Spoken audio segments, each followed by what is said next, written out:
बुबा, मम्मी, यो पटक भोट परिवर्तनका लागि है।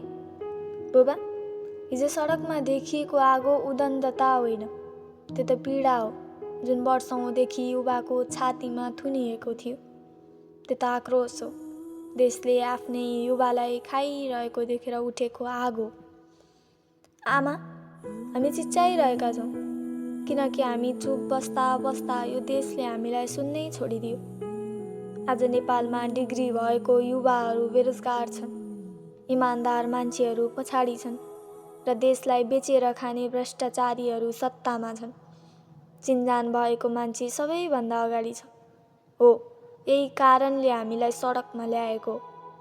बुबा, हामीले आफ्नै आँखा अगाडि सपना बोकेका युवाहरूलाई सडकमा ढलेको देख्यौँ, देश दन जलेको देख्यौँ, आमाको कोख रित्तेको देख्यौँ, बुबाको बुढेसकालको लौरो भाँचिएको देख्यौँ र देशलाई बेचेर खानेहरूको घरबाट पैसाका बिट्टाहरू उडेको पनि देख्यौँ। हो, यो देख्दा देख्दै अब म चुप बस्न सक्दिनँ। आज देशले अनुभवको भाषण खोजेको छैन, पुराना अनुहारको बाचा खोजेको छैन। देशले आज डर नमान्ने, गल्ती स्वीकार्न सक्ने, देश छोड्न नचाहने इमान्दार र साहसी युवा खोजिरहेको छ। बुबा, हामी देश जलाउन होइन, देश उठाउन निस्केका थियौँ। हामी तोडफोड गर्न होइन, भोलिको नेपाल जोगाउन उभिएका हौँ। आज जेन्जी सडकमा छ किनभने 12 पास गरेपछि छोराछोरीको हातमा सिबी होइन, पासपोर्ट थमाइने देश अब स्वीकार्य छैन। आमा, अब कुनै आमाको कोख यो देशकै कारण फेरि रित्तिन नपरोस्।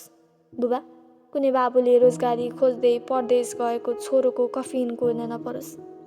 देश प्रेम भनेको गलतलाई राम्रो भनेर जोगाउनु होइन, देश प्रेम भनेको राम्रोलाई छान्ने साहस गर्नु हो। त्यसैले बुबा आमा, एकपटक भोट हाल्दा आदतले होइन, विवेकले हाल्नुहोला। ती रक्ताम्य भएर ढलेका बच्चाहरूलाई सम्झेर हाल्नुहोला। मेरो र अब आउने पुस्ताको भविष्यको लागि हाल्नुहोला। किनकि देश उठ्ने कि फेरि रोइरहने त्यो कुरा तपाईँहरूकै भोटले तय गर्नेछ।